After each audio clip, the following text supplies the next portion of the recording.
আজ আমাদের করলা লাগানো হলো। করলা লাগাতে আমি, দাদা আর লক্ষ্মীর দিয়ে এসেছি।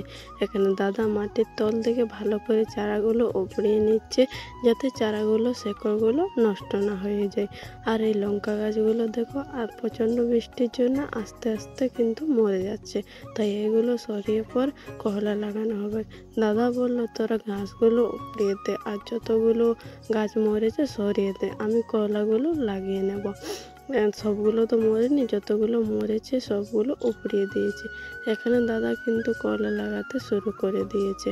আর আমাদের করলা লাগানো কমপ্লিট। লাগানোর পর দাদা বলল গাছগুলোতে জল দিয়ে দে, তাই আমিও গাছগুলোতে জল দিয়ে দিচ্ছি। মাত্র 2টো বেলিতে করলা লাগানো হয়েছে, তাই আমাদের অনেক জলদি হয়ে গেছে। বাকি বেলিগুলোতে কী লাগানো হবে তোমাদেরকে অবশ্যই দেখাবো। এখনের মতো টাটা।